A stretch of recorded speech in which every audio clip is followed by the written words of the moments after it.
The wind howled through the skeletal trees, biting through layers of fabric and flesh alike. In the veil of shadows, the world seemed to hold its breath, trapped under a shroud of thick, suffocating mist. The train tracks, abandoned for decades, sliced through the valley like a rusted scar, remnants of a forgotten era when life moved here, pulsing with purpose.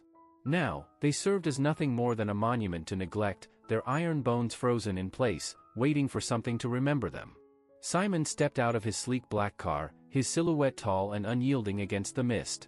His coat billowed around him like the wings of some predatory bird, and his gloved hands rested with cold precision on the roof of the vehicle. Behind him, a burly man, face shadowed and shoulders hunched, cradled a small bundle, an indistinct shape wrapped in tattered fabric, barely stirring. The sound of a muffled cry pierced the stillness, frail and uncertain, like a soul realizing its own existence for the first time. Simon's eyes cut through the fog, narrowing as he turned his head slightly, speaking without needing to raise his voice. "You know what happens to those who disappoint me." The man swallowed, his hands trembling as he glanced down at the baby. For a moment, his grip tightened protectively, his instincts flickering to life, but fear choked him before compassion could take root. He nodded once, wordlessly, and knelt down on the frozen earth, placing the baby on the splintered wooden plank that bordered the tracks. A feeble cry broke free again, and the man hesitated, wiping sweat from his brow despite the biting cold. Simon moved closer, his presence casting a shadow over both the man and the child. His eyes bored into the Capanga's soul, unflinching, unmoved. "Leave it," he commanded. "Or should I remind you what happened to Olivia?" The name struck like a whip, and the man's shoulders sagged in defeat. Without another word, he straightened, wiping his hands on his coat as if ridding himself of guilt. Simon gave him a single, curt nod, then turned away, his footsteps crunching over brittle leaves and frozen soil. The engine of the car roared to life, its growl echoing through the valley before silence reclaimed its domain. Long after the sound had faded, the baby remained there, whimpering softly. The mist thickened, curling around the child like grasping fingers, as if the valley itself mourned the abandonment. From the shadows at the edge of the tree line, two figures appeared, moving in perfect harmony, silent and alert. Max and Marley, the golden retrievers. Max's coat was deep and dark like burnished gold in shadow, while Marley's fur glowed bright, almost luminescent against the gloom. Their ears perked forward, nostrils flaring as they caught the scent of distress. Marley nudged Max with his nose, and the larger dog gave a low, throaty rumble, protective and commanding. Carefully, they approached the baby, their movements cautious, as if aware of the fragility of the life that lay before them. Max lowered his head to nuzzle the baby's cheek, his warm breath chasing away the chill. Marley circled, eyes darting between the baby and the darkened path where Simon had vanished. A gust of wind whipped through the valley, scattering dry leaves and lifting the edges of the thin cloth wrapped around the infant. Max lay down beside the baby, pressing his body close to shield it from the cold. Marley sat next to them, head held high, ears twitching to catch the slightest sound of movement. The two dogs glanced at each other, an unspoken vow passing between them, to protect, to guard, to endure. And then they began to bark. It wasn't frantic or wild, but deep and rhythmic, resonating with purpose. It was as if they knew that no one would come unless they called for help, and so they did, sending their voices into the endless night, demanding that the world pay attention. The barks echoed, bouncing off the valley walls, cutting through the fog like an alarm, relentless and unwavering. Time passed, marked only by the rise and fall of their voices and the soft, rhythmic breaths of the sleeping child. The mist thickened, creeping closer like a predator testing its prey. But Max and Marley did not waver, keeping their vigil. There was no sign of fear in their eyes, only determination, a fierce commitment etched into their very essence. Then, at last, footsteps crunched through the frost. A figure moved cautiously into the clearing, a woman wrapped in a worn, heavy coat, her breath fogging the air. Emily froze, eyes widening as she took in the scene, two dogs standing guard over a lone baby on the abandoned tracks. She took a step closer, hands raised in a gesture of calm. "Hey, it's okay," she whispered, as if trying to convince both the dogs and herself. "I'm not going to hurt you." Marley trotted forward cautiously, sniffing at her boots before giving a soft, approving chuff. Emily's eyes darted to Max, whose steady gaze seemed to judge her intentions with unnerving precision. When he finally relaxed, nudging the baby gently as if to introduce them, Emily lowered herself to the ground, reaching out to brush the child's cheek. "Oh, God," she murmured, feeling the icy coldness of the baby's skin. She quickly pulled off her scarf and wrapped it around the tiny body, lifting the child into her arms. Max stood close, his presence a solid reassurance, while Marley sniffed at the baby's hair, as if checking for signs of harm. "Where did you come from?" Emily asked, her voice thick with confusion and something deeper, a stirring hope that she didn't dare name. The dogs merely looked at her, unblinking and resolute, and Emily couldn't shake the feeling that they knew far more than she did. Looking back at the empty tracks, she felt a chill crawl down her spine, like something dark had just slipped through her life without leaving a trace. She took a deep breath, forcing herself to focus. "All right," she whispered. "Let's get you somewhere safe." As she turned to head back to her cabin, the dogs flanked her, walking in perfect unison, as if already devoted to their newfound purpose. Emily glanced down at the child in her arms, then at the dogs by her side, and felt a strange warmth pushing back the cold that had settled into her soul long ago. Whatever had brought them together, she knew it wasn't just coincidence. And as the mist began to thin, revealing the first pale light of dawn, she couldn't help but wonder if fate had finally decided to intervene. Emily startled awake, her heart pounding against her ribs as if it were trying to break free. The echo of barking ripped through the thin walls of her cabin, sharp and relentless, like some primal alarm shattering the fragile peace of the night. She sat up, rubbing sleep from her eyes, trying to convince herself it was just another bad dream. But the sound wouldn't stop, deep, throaty barks, cutting through the darkness like a desperate plea. She swung her legs over the side of the bed, feet hitting the rough wooden floor. Outside, the wind rattled the window panes, and for a moment, she thought it might just be a stray dog chasing shadows. But something gnawed at her mind, a feeling that wouldn't let her settle back down. Those barks didn't sound wild. They were deliberate, almost like they were calling out for help. Her eyes traced the scattered blueprints and rusted tools strewn across her workbench, remnants of the life she once had. The silence after the scandal. The endless nights trying to piece together where it all went wrong. She forced the thought away, reaching for her coat and pulling it tight around her shoulders. The old leather smelled faintly of iron and grease, memories of another time.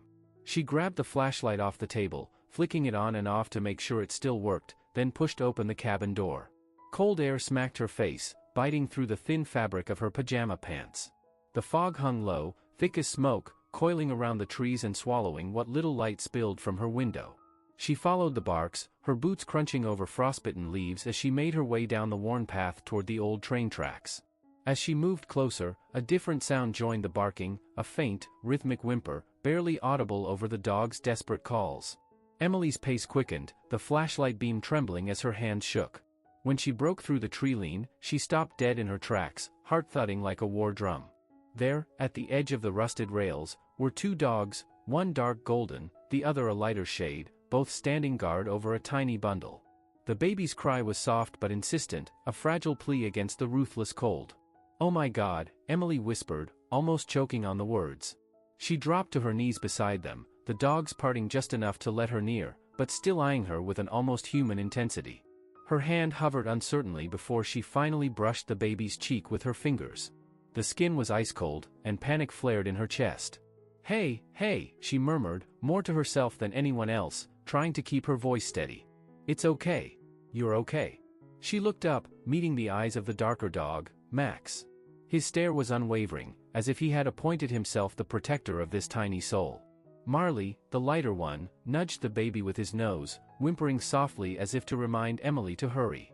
"Where did you come from, huh?" she said, glancing between the dogs and the baby, trying to piece together the madness unfolding in front of her. "Who did this to you?"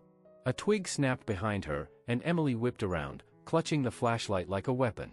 Jack emerged from the fog, his tall frame outlined in shadow, his rifle slung across his back. His rugged face was etched with confusion, eyes narrowing as he took in the bizarre scene. "Emily?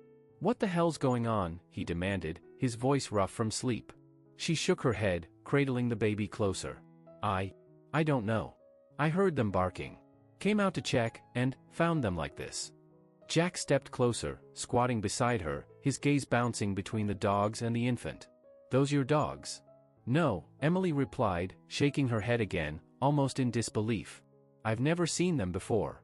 They're just here. Guarding him." He frowned, scanning the tracks and the tree line. Someone must have left the kid. Maybe figured nobody would come through here.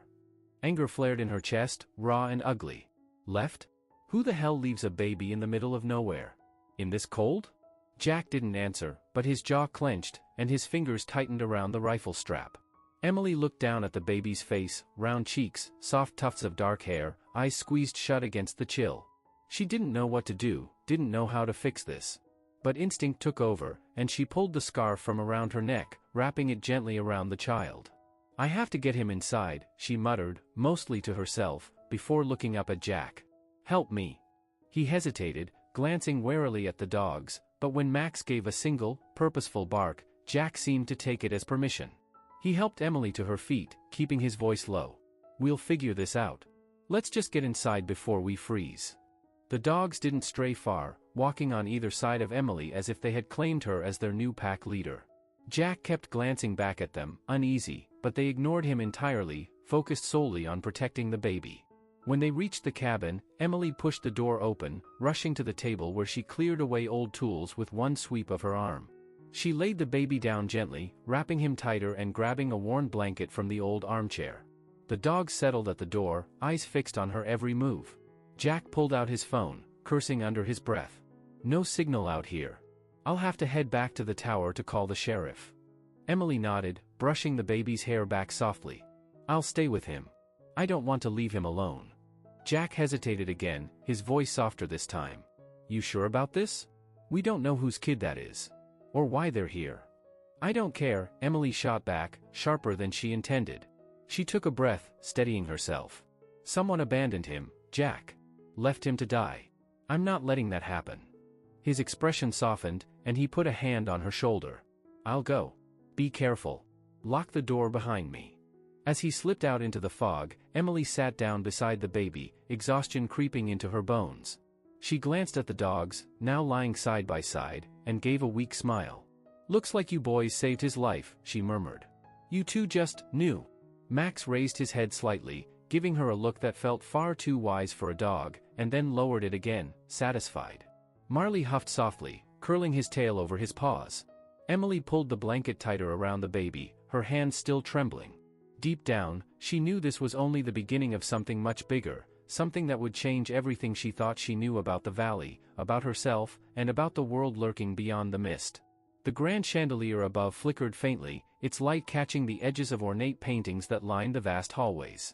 The mansion was a monument to wealth, sprawling rooms filled with dark wood, leather-bound books that had never been opened, and priceless artifacts stolen from lives broken and forgotten. The air hung heavy, suffocating under the weight of secrets. Simon stood at his desk, back rigid, jaw clenched tight enough to splinter bone. His gloved fingers traced the edge of a thick dossier, flipping through pages marked with coded transactions, shipment logs, and photographs of grim, hollow-eyed workers. A sleek phone lay on the polished mahogany surface, vibrating with the urgency of a hornet trapped in a jar. He snatched it up, voice low and deadly. "What?" A strained voice came through the line, one of his men, stumbling over his own fear. "Boss, the kid's gone." Silence gripped the room, thick and lethal. Simon's face remained impassive, but his knuckles whitened around the phone. "Explain," he hissed. The man faltered. "The spot by the tracks. We left him like you said. But he's not there. Someone must have found him." A heartbeat of stillness, then the unmistakable sound of shattering glass as Simon hurled his crystal tumbler against the marble fireplace. Whiskey and shards sprayed the floor, the rich scent mingling with the faint smoke curling from the dying embers. Simon forced a breath through his teeth, wrestling his fury back into its cage. "How do you let a baby disappear?" he demanded, each word sharp enough to cut flesh. "Find him. Now. Or I'll make you wish you were the one abandoned on those tracks." The line went dead. Simon set the phone down carefully, controlling his movements with the precision of a man accustomed to dominating every aspect of his world. His gaze fixed on his own reflection in the glass doors that led to the garden, a towering figure dressed in black, the shadow of his own ambition stretching long and twisted behind him. A memory clawed its way to the surface, unbidden and ruthless. Olivia. The woman who thought she could expose him, her bright, unyielding eyes framed by loose curls as she pressed a microphone to his face at that charity gala months ago. "Mr. Lane, how do you respond to allegations that your company is using decommissioned railways to transport illegal chemicals? Isn't that a direct violation of environmental safety laws?" He had smiled then, a slow, calculated expression meant to both disarm and intimidate. "You really should be careful about throwing accusations without evidence, Miss Turner. Defamation is quite an expensive mistake." But Olivia had been relentless, too fearless for her own good. The memory bled into another, her crouched in a filthy rail yard at midnight, snapping photos of barrels marked with biohazard symbols, recording videos with whispered commentary. She had thought she was alone. Simon's men had watched her from the shadows, waiting for his order. When he finally gave it, their hands clamped over her mouth and dragged her into the darkness. The last thing she saw was her camera shattering on the ground, memory card crushed under a boot. After that, she simply ceased to exist. No news story. No triumphant headline. Just a missing reporter that the world forgot about within weeks. Simon's lips pressed into a thin line as he poured another glass of whiskey, his movements methodical. He couldn't afford any loose ends. Olivia's foolishness had almost cost him everything. And now her son, that damn baby, threatened to unravel it all. He took a long, slow sip, savoring the burn as it slid down his throat. His thoughts churned, calculating every angle, every threat. It wasn't just the child that concerned him, it was what the child represented. Olivia's proof might still be out there, hidden, waiting to be uncovered. If someone connected the baby to her. No. He couldn't allow it. The veil of shadows had buried too many secrets for one infant to undo him. With a calculated breath, he set the glass down and reached for his phone again. His voice was colder now, stripped of the pretense of humanity. "Send more men to the valley. Search every cabin, every goddamn inch of that place. I don't care how you do it, find that child." His grip tightened, and his gaze darkened as he glanced out into the garden, where the shadows seemed deeper than usual, as if they too conspired against him. A feral glint flickered in his eyes as he added, almost as an afterthought, "And if you find anyone protecting him, deal with them. Quietly." He hung up, crushing the phone in his palm until plastic cracked and splintered. His pulse pounded like war drums, reverberating through his temples. He couldn't help but think of Olivia's eyes one last time, the fierce fire that hadn't dimmed even when they dragged her away. Simon exhaled slowly, pushing the memory back into the grave where it belonged. He straightened his suit jacket and strode out of the office, his footsteps sharp against the marble floor. He wouldn't make the same mistake twice. Whatever loose threads still dangled, he would cut them clean, before the world even thought to notice. The dim glow from the old oil lamp flickered, shadows dancing across the rough-hewn walls of the cabin. The baby, wrapped snugly in a patchwork quilt, lay asleep on the makeshift bed, a pile of blankets and old cushions that Emily had hurriedly put together. His tiny chest rose and fell in a steady rhythm, each breath a small victory against the cold that had almost claimed him. Emily leaned against the wooden table, her arms crossed tightly over her chest, as if holding herself together. The weight of it all pressed down on her, the absurdity, the danger, the gnawing fear that something much darker loomed just beyond the fog. Jack sat opposite her, hunched over his old laptop, the blue light reflecting off his tired eyes. The signal was weak, barely holding on, but he kept tapping away, scrolling through missing person reports and news articles. Max and Marley lay on either side of the baby, vigilant and calm, their heads resting on their paws but their eyes never leaving the door. Every so often, one of them would glance at Emily, as if reassuring her that they were ready for anything. Emily broke the silence, her voice strained. "Find anything yet?" Jack grunted, not looking up. "Too many reports. But most are from months ago. Nothing recent enough." He paused, clicking on another link, his jaw clenched tight. Whoever left him there, they wanted him gone. They didn't care if he made it through the night. Emily swallowed the knot in her throat, staring at Ethan's peaceful face. "People like that don't deserve to breathe," she muttered. Jack didn't disagree. Instead, he kept digging, the creak of the old laptop's keys the only sound filling the cabin. After a while, he froze, his eyes narrowing at the screen. "Hold on?" Emily straightened, stepping closer. "What?" He leaned back, rubbing his chin thoughtfully. "There's something here. An old report. About a journalist, Olivia Turner. She went missing 6 months ago. Right around the time those environmental allegations came out about Simon Lane." She frowned. "Simon Lane? The shipping mogul?" Jack nodded, eyes fixed on the screen. "Yeah. People said she was working on something big. An exposé about his illegal chemical dumps in abandoned rail lines. Never got to publish it. Disappeared without a trace. Emily's mind raced, trying to connect the jagged pieces. You think this baby? Jack turned the laptop toward her, showing a photo of Olivia, bright eyes, confident smile, curly hair pulled back in a messy knot. Emily's gaze flickered from the screen to the baby, taking in his delicate features, the hint of that same unruly curl at his temple. Her stomach twisted. Oh my God, she breathed. That bastard. He killed her, didn't he? Jack hesitated, unsure. Nobody knows for sure. But Olivia vanished, and Lane's people clammed up tight. No statements, no investigations. Just, gone. He pointed to another file, one of the last stories Olivia had worked on. She had proof that Lane was moving toxic waste through the old railway. He must have found out she was going to expose him. Emily clenched her fists, fury surging like wildfire. So he killed her, and then got rid of the baby. Covered his tracks. That's what it looks like, Jack agreed, lowering his voice. But why abandon the baby in the valley? Why not make it disappear altogether? Emily's jaw tightened. Maybe he couldn't bring himself to kill his own son. Or maybe he didn't want the loose end near him. Easier to let nature take care of it. The thought turned her stomach. She looked at Ethan, so small and fragile, and felt an overwhelming urge to protect him, to fight against whatever threat loomed beyond the fog. She ran her hands through her hair, trying to clear her thoughts. That man's a snake, Emily said bitterly. What the hell does he want with a baby? Jack hesitated, glancing at the dogs as if sensing their silent tension. It could be more than just getting rid of evidence. Maybe he knew Olivia's story wasn't completely buried. Someone else could have a copy. That baby's proof of everything. A reason for people to dig deeper. Emily shook her head, disbelief crashing through her. He's willing to kill a child to protect his empire. Jack didn't respond. He didn't need to. They both knew what men like Simon Lane were capable of.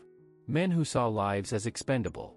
Marley lifted his head, ears twitching, and gave a low growl, as if sensing the shift in the room. Max remained still but kept his eyes locked on the door, every muscle tensed. Emily moved to the window, peering through the cracks in the wooden shutters. Nothing but swirling fog and the faint outline of the trees. Jack sighed, rubbing his temples. If we're right about this, if Lane finds out that the kid's still alive, he'll send people, Emily finished, her voice firm. We can't let that happen. She turned to the dogs, giving each a reassuring scratch behind the ears. They seemed to sense her determination, their stances more alert than before. Jack closed the laptop, pushing it aside. What's the plan? He asked, his tone steadier than before. Emily looked at Ethan, then back at Jack. We don't leave the cabin. We keep the fire low. Dogs stay on watch. If anyone comes, we're ready. And then what? She swallowed hard. We'll figure it out. But I'm not giving him up. Not to them. Not to anyone. Jack gave a single nod, accepting her resolve. The flickering lamplight caught the steel in her eyes, a fire that hadn't burned in years, reignited by the fierce need to protect. Max nudged her hand, sensing her determination, while Marley settled back down, his gaze still fixed on the door. Emily knew they were far from safe. The valley was vast, but if Lane sent men, they'd scour every inch. Still, she couldn't help but feel a fierce sense of purpose thrumming through her veins. For the first time in too long, she felt like she was fighting for something that mattered, for a life that deserved a chance. She glanced down at the sleeping baby, brushing a finger over his tiny hand.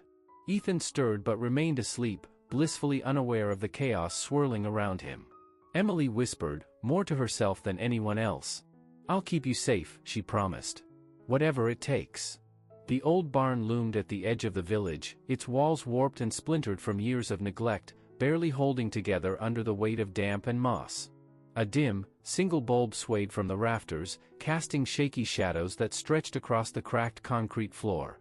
Villagers filtered in slowly, hesitant and guarded, drawn by the whispers spreading through the vale like wildfire. Emily had news. Urgent. Dangerous. Emily stood at the center, hands clenched into fists to steady herself. Jack hovered nearby, his rifle propped against a barrel, eyes scanning the gathering crowd for any signs of betrayal. Max sat firmly at her side, his gaze locked on the entrance, while Marley trotted from person to person, his soft eyes silently reassuring them. Grace stepped forward, her coat patched and faded, worry lining her face.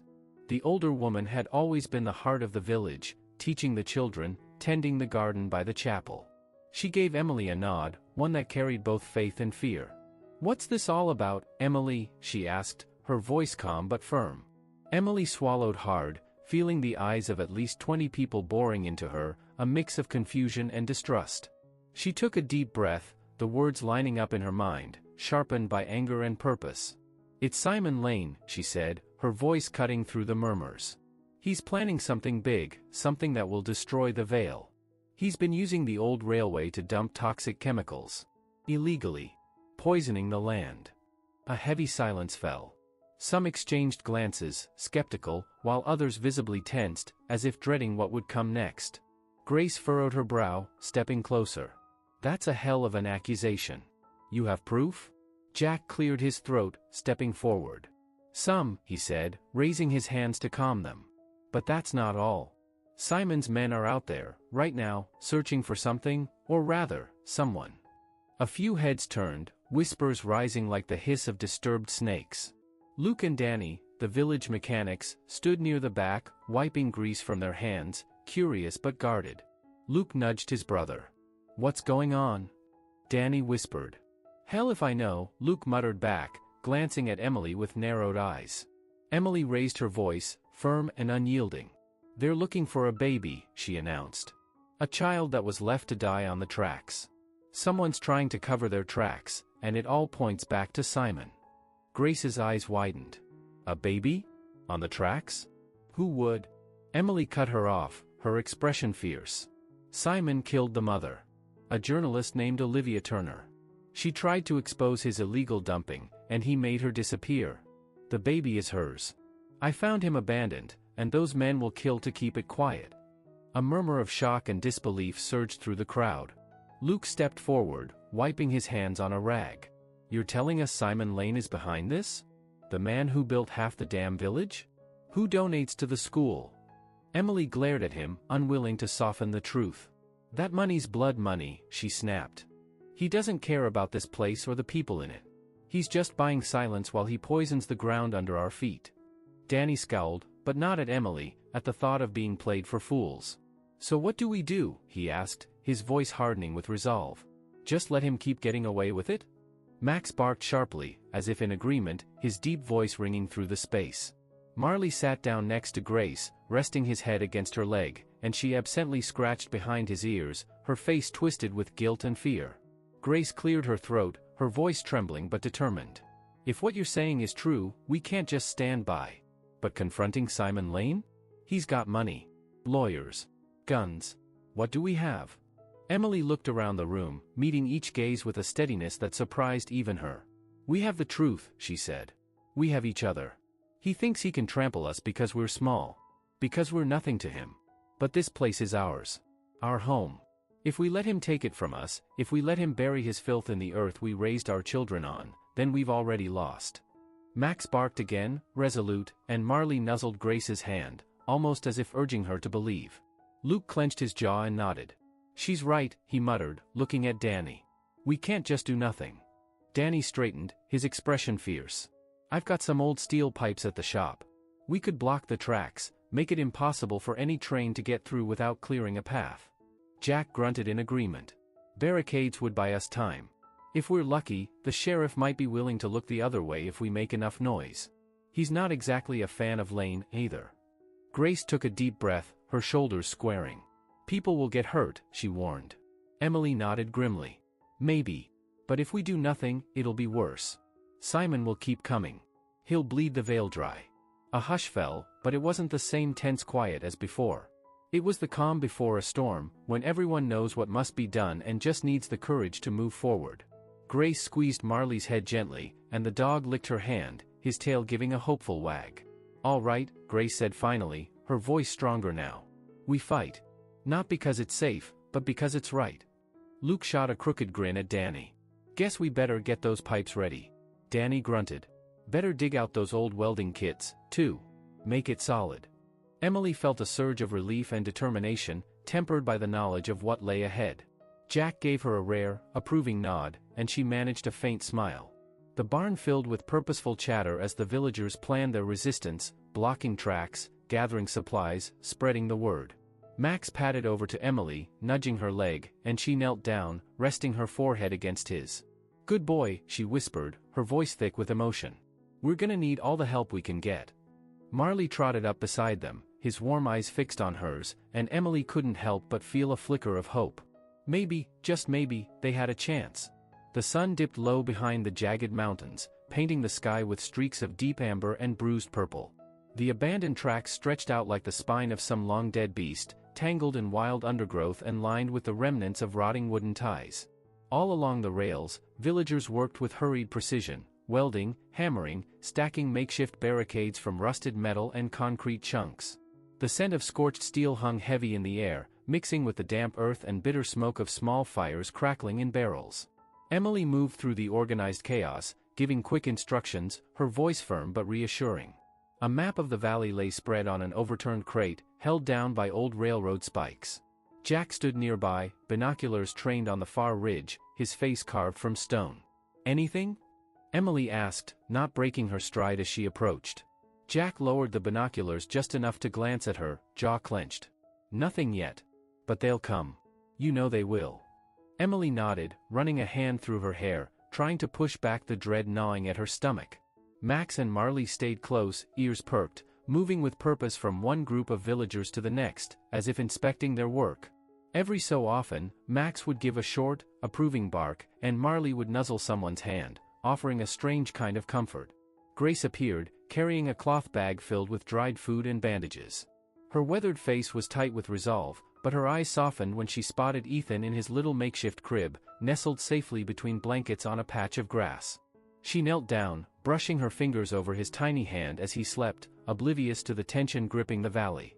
"This little one deserves a life better than this," Grace whispered, wiping at the corner of her eye. She stood and looked at Emily, steel edging into her voice. "We're not gonna let that bastard win. Whatever it takes." Emily gave her a faint smile, fighting the knot in her throat. "He'll get what's coming," she said. "We just have to hold our ground. If we can slow them down, give the sheriff time to get out here.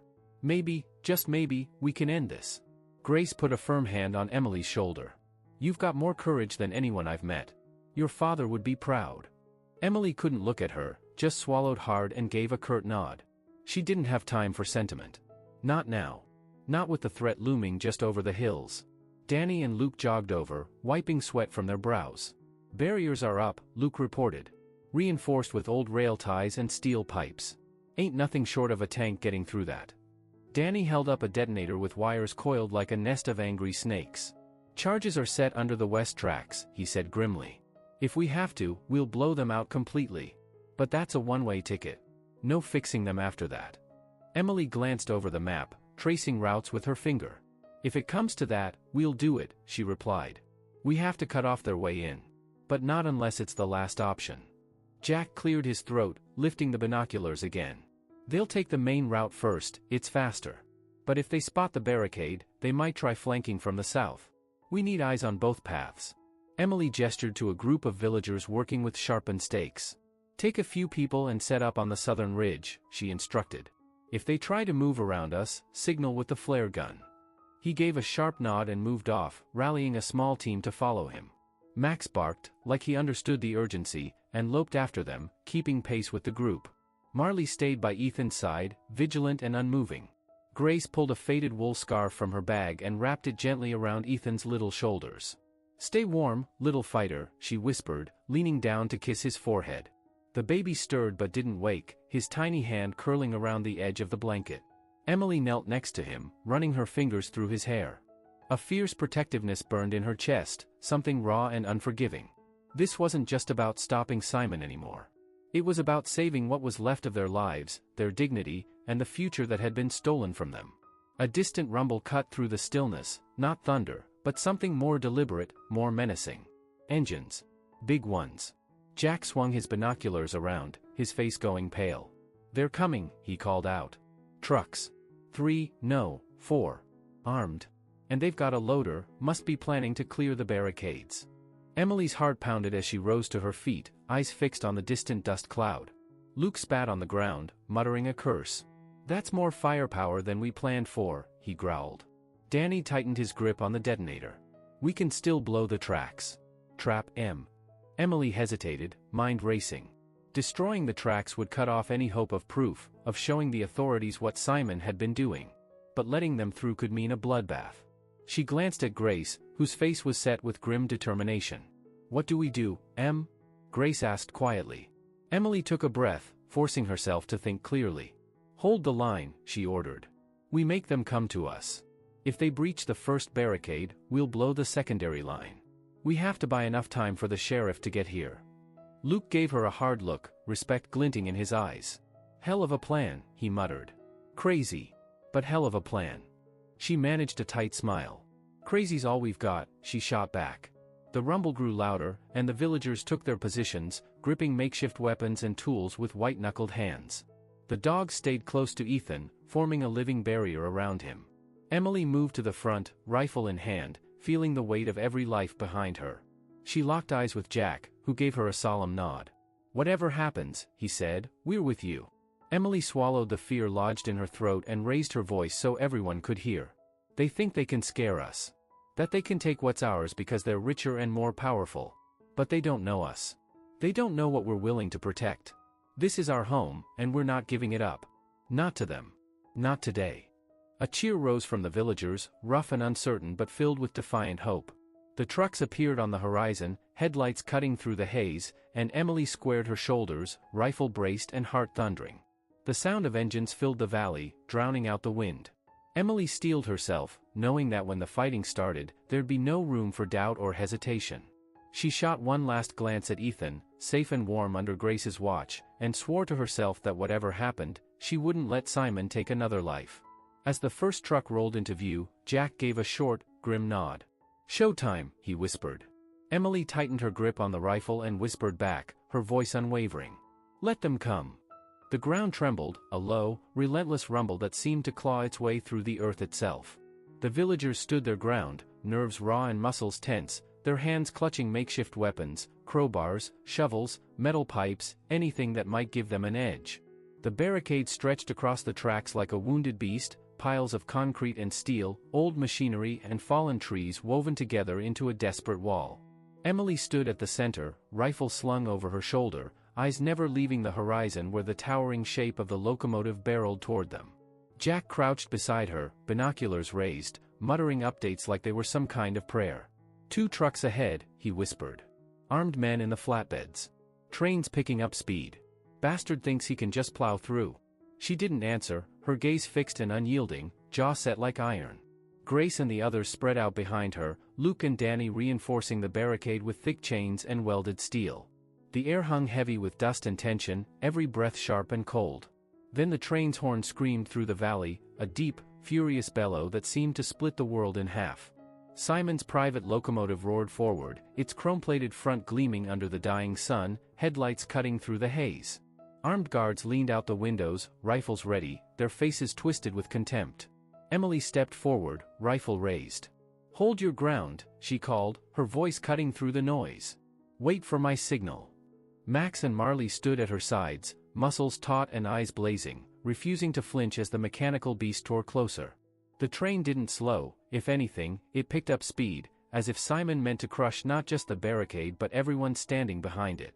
Simon himself stood at the front of the locomotive, gripping the railing, his face calm and cruel, a glint of triumph in his eyes. As the train bore down on the village barricade, he raised his voice, just loud enough to carry through the cacophony. "A bunch of pathetic, backwater nobodies think they can stand against me," he mocked, his voice dripping with disdain. "I own this valley. I own all of you." Emily didn't blink, even as the train hurtled closer. At the last possible moment, she raised her hand, a swift, sharp motion. "Now!" Luke yanked the detonator wire, and the ground erupted in a violent roar as the charges planted beneath the tracks exploded. Steel twisted and snapped like brittle bone, and the train lurched, wheels grinding against the mangled rails, metal screaming as it tried to stay upright. One of the flatbed trucks skidded sideways, crashing into a ditch, armed men thrown from the impact. The locomotive shuddered and ground to a halt, its wheels sunk into the earth where the tracks had given way. Simon stumbled forward, catching himself on the railing, fury twisting his face as he looked out at the villagers advancing with grim determination. He forced the door open and jumped down, landing hard on the broken ground, his guards pouring out behind him, rifles raised. Emily walked forward, rifle at her side but ready, Max and Marley flanking her like living shadows. The villagers followed, spreading out and blocking any retreat, their faces set with a fierce, unwavering resolve. Simon's eyes burned with rage as he straightened his coat, brushing dirt from his lapel. "Do you have any idea what you've just done?" he snarled, his voice raw with anger. "You think you can defy me? You're nothing. I could buy and sell every one of you." Emily didn't flinch, her chin lifted high. "You don't own this place anymore," she replied, voice steady as steel. "You poisoned it. You killed people to protect your lies. But we're done being afraid." Simon sneered, glancing at his men. "Shoot them. Every last one." But before they could react, Max lunged forward, a ferocious growl ripping from his throat, his teeth bared in a terrifying display of fury. Marley mirrored him, hackles raised, and the guards hesitated, faltering under the intensity of the dog's presence. One of the younger guards lowered his rifle, uneasy. Simon barked at him, eyes blazing. "What are you waiting for? Do it." But Jack's voice cut through the chaos, loud and commanding. "Drop your weapons. Now." The guards whipped around to find themselves surrounded, not just by villagers but by the sheriff's deputies arriving from the tree line, rifles trained and badges gleaming. Jack had called them hours earlier, hoping against hope they would side with justice instead of fear. The sheriff stepped forward, his hat pulled low. "Simon Lane," he called out, voice firm and clear. "You're under arrest. Charges include illegal dumping of hazardous waste, conspiracy, and multiple counts of murder. Drop your weapon." Simon froze, his composure cracking, fury giving way to disbelief. "You can't do this. I'll have your badge.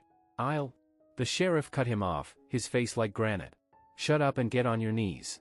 Simon hesitated, still clinging to his arrogance, but one of his guards finally dropped his rifle, and the others followed, defeat written on their faces. Realizing his power had shattered, Simon hesitated for just a moment before slumping to his knees, hands raised. Deputies moved in, cuffing him and the guards, while the villagers watched in stunned silence. Grace pushed through the crowd, tears welling in her eyes, and embraced Emily fiercely. "You did it," she whispered, voice thick with relief. "You really did it." Emily couldn't respond, her body shaking with the adrenaline finally draining from her veins.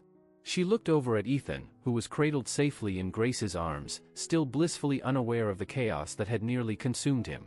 Marley padded over, nudging Ethan's foot with his nose, while Max sat at Emily's side, calm and unflinching, like he'd known all along how it would end. As Simon was dragged away, he cast one last look over his shoulder, venom in his glare. "You think you've won?" he spat. "This isn't over. My people will." The sheriff tightened the cuffs, cutting off his words. "It's over," he said flatly. A ripple of relief washed over the villagers, their cheers tentative at first, then growing stronger, voices rising into a triumphant roar. Emily sank to her knees, stroking Max's head, finally allowing herself a shuddering breath. Jack gave her a pat on the shoulder, his own face softened with rare admiration. "You did good, Em," he said quietly. She managed a shaky smile, wiping the dampness from her eyes. "We all did," she replied, her voice thick. "We saved the Vale." Max and Marley lay beside her, their work done, their vigilance finally giving way to rest. The villagers crowded around, patting their backs, whispering words of gratitude and wonder. The Vale was safe, scarred but standing, reclaimed by those who refused to give in to fear. As the sun dipped behind the mountains, casting long shadows across the broken tracks, Emily looked out over the land and knew that the valley's spirit would endure, not because of one person, but because of all of them, bound together by courage, loyalty, and the unyielding will to fight for what was right. The first light of dawn crept over the valley, bathing the land in shades of gold and amber. The air was crisp and clean, carrying the scent of wildflowers and fresh earth. Where once the abandoned tracks had stretched like jagged scars through the land, there was now a winding path lined with native shrubs and wooden benches, each handcrafted by the villagers who had reclaimed this place as their own. The old rail lines had been torn up, the poisoned soil cleared and replaced with rich, dark loam, and saplings were planted in neat rows, their leaves trembling in the soft breeze.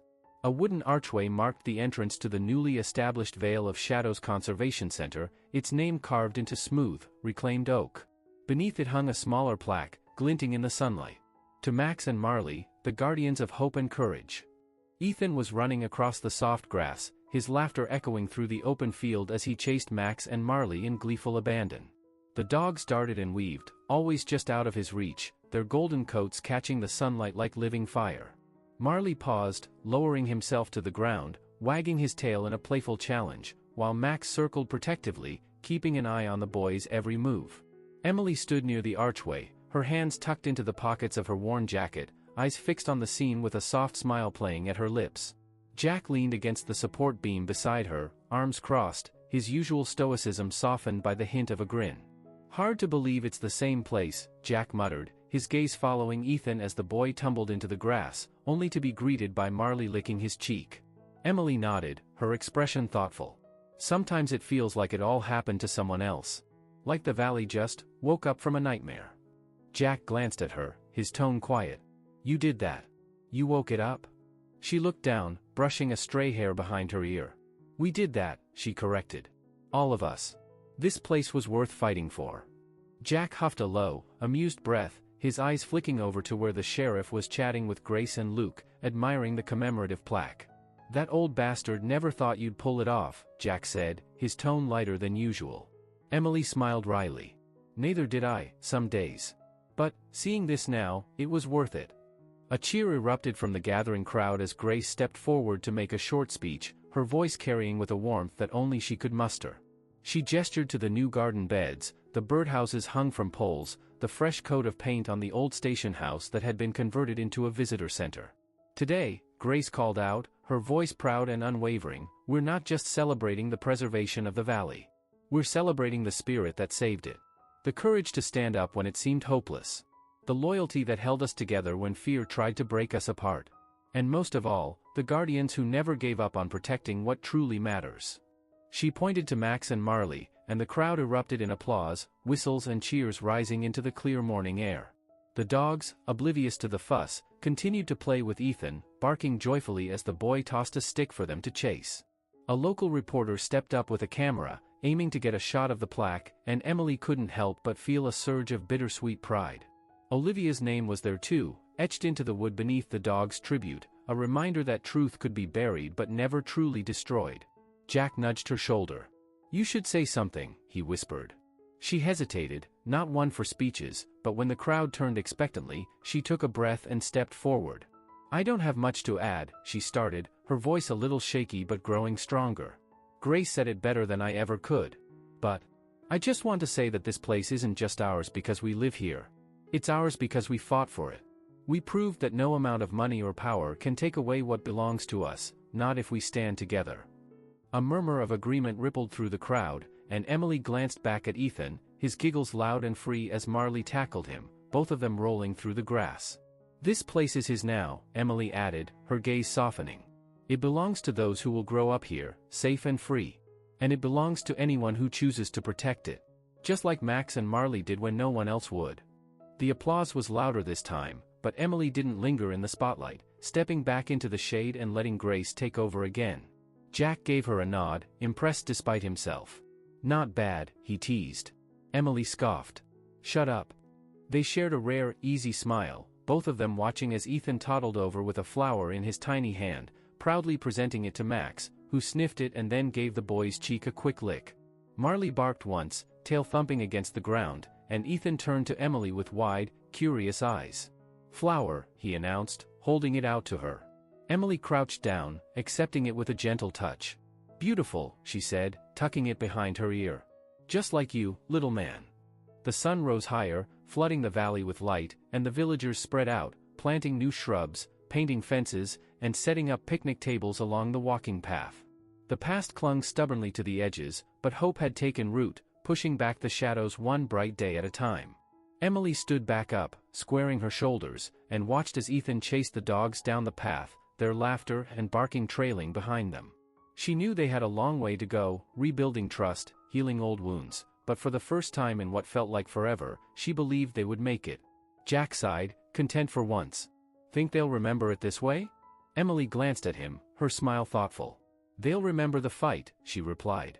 "And they'll remember the ones who kept them safe. That's enough." As the sun climbed higher, bathing the valley in a golden glow, the dogs raced through the grass with Ethan close behind, his small feet pounding the earth with reckless joy. Max and Marley glanced back every now and then, making sure he kept up, their loyalty unbroken, their spirits unyielding.